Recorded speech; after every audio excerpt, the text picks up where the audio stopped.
जय श्री गणेश दोस्तों। हमारी आज की कहानी है बरकत। कहानी अच्छी लगे तो प्लीज चैनल को सब्सक्राइब कर लीजिएगा। अब शुरू करते हैं कहानी।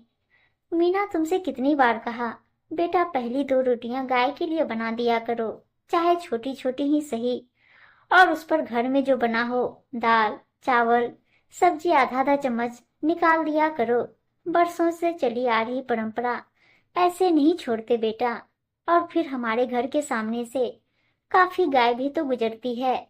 भगवान की दया से हमें किसी बात की कमी भी नहीं है।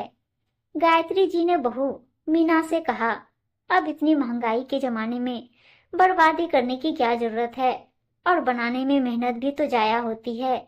मीना बोली।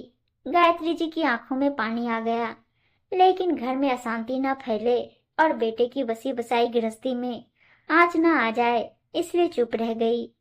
गायत्री जी चाहती थी कि जिस तरह उन्होंने अपनी गृहस्थी अपने हिसाब से चलाई थी, उसी तरह बहू को भी अपनी गृहस्थी अपने हिसाब से चलाने का मौका मिले। इसलिए गायत्री जी रसोई में ज्यादा इंटरफेयर नहीं करती थी। लेकिन इतने सालों का नियम छोड़ना उन्हें सही नहीं लगता था। गायत्री जी के पति महेश जी का कपड़ों का कारोबार था, जो भगवान की दया से खूब अच्छा चलता था। उनका एक बेटा रवि था। रवि की शादी मीना से हुए 5 साल हो चुके थे।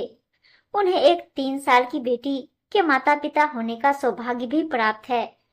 रवि भी अपने पिता के साथ कारोबार को देखता।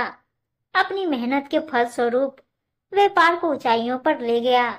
उसने अपने पिता महेश जी को अब घर पर रहकर आराम करने की सलाह दी। पापा जी, आपने बहुत काम किया, अब मुझे संभालने दीजिए, आप आराम कीजिए, रवि कहता। महेश जी समय बिताने के लिहाज से सुबह शाम घंटे 2 घंटे के लिए दुकान हो ही आते। जब से मीना ने रसोई और उसके पति रवि ने कारोबार की बागडोर संभाली, तब से मीना के तेवर बदल गए थे। अपने आप को सर्वे सर्वा समझने लगी थी। गायत्री जी घर में कलह ना हो, इसलिए घर गृहस्थी की बातों से पति और बेटे को दूर ही रखती थी। कुछ समय से गायत्री जी के घुटनों का दर्द काफी बढ़ गया था और पैरों में भी सूजन रहने लगी थी। इसलिए कभी कभी सुबह भगवान की आरती महेश जी कर लेते। यह क्या गायत्री, दिया बाती में घी बहुत ही कम डाला है, आधा मिनट भी ठीक से नहीं जली। जिस भगवान ने हमको इतना कुछ दिया है, उसकी पूजा अर्चना में भी इतनी कंजूसी। क्या यह दिया बाती बहू ने बनाई है, क्योंकि तुम तो सब सलीके से करती हो?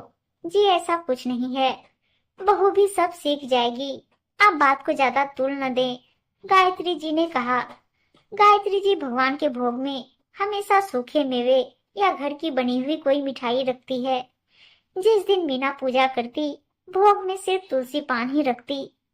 यह ले कमला प्रसाद है, अपनी बेटी को खिला दे।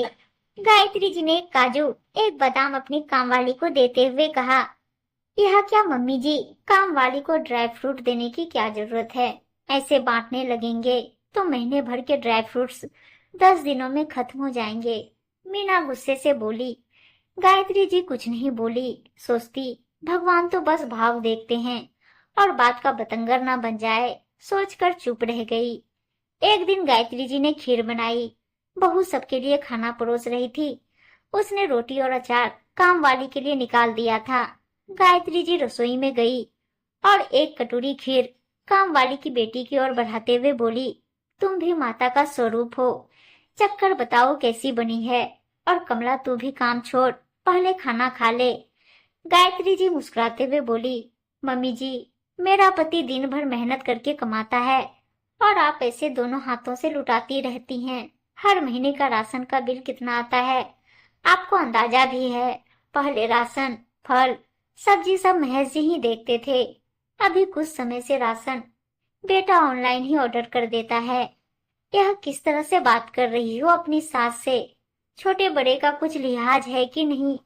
2 निवाले किसी गरीब को देने से हमारा अन्न का भंडार खाली नहीं हो जाएगा, बल्कि मां अन्नपूर्णा सदैव खुश रहेंगी, महेश जी ने बहू से कहा। महेश जी आगे कहते हैं, याद रखो बहू, इस घर पर और दुकान पर अभी भी मेरा नाम है। अपना समझ हमने रसोई और घर की जिम्मेदारी तुम्हें सौंपी और बेटे को दुकान, इसका मतलब यह नहीं कि हम तुम पर आश्रित हैं। हमारा इस घर पर बराबर का अधिकार है। यह अधिकार हमसे छीनने की कोशिश मत करना। तुम जब चाहो बाजार से pizza, burger, cake, pastry order करती हो। 5,000 के नीचे के पर्स यूज नहीं करती। ब्यूटी पार्लर में हजारों रुपये हर महीने उड़ा देती हो। हमने तुम्हें कभी नहीं रोका और ना ही पैसे बर्बाद करने का ताना दिया। आज तुमने छोटी छोटी चीजों के लिए अपनी माँ समान सास को रोककर सही नहीं किया। बहू, मुझे तुमसे यह उम्मीद नहीं थी। आज तो मैं जिंदा हूँ अपनी पत्नी की पैरवी करने। कल को जब नहीं रहूंगा तो ना जाने तुम कैसा सलूक करोगी। महेश जी चिंतित स्वर में बोले, तुम्हें पता है बहू, बचपन में रवि को दूध कितना पसंद था। 2 साल तक तो उसने अन्न छुआ तक नहीं था। अपने लाडले राजा बेटा के लिए तुम्हारी सास ने अपनी सोने की चूड़ी बेचकर गाय खरीदी ताकि बेटे को गाय का शुद्ध दूध मिल सके और जरूरत के समय आसपास के लोगों को भी मुफ्त में दूध दिया करती थी। आज तुमको उसका 1 कटोरी खीर किसी को देना अखर रहा है। बहू, अन्नपूर्णा देवी की कृपा से हमारा अन्न का भंडार सदा भरा रहता है, तो गरीब जरूरतमंद लोगों को देने में दिल छोटा न किया करो, इससे बरकत चली जाती है। महेश जी ने दुखी होते हुए कहा। अपने ससुर जी से इस तरीके से शब्द सुनकर मीना शर्म से पानी पानी हो गई। अपनी गलती पर माफी मांगने के अलावा उसके पास कोई चारा नहीं था। तुरंत गायत्री जी के पास गई, उनके चरणों में बैठकर माफी मांगी। मम्मी जी, मुझे माफ कर दीजिए। मैं अपने झूठे अहंकार में ना जाने आपको क्या कुछ कह गई।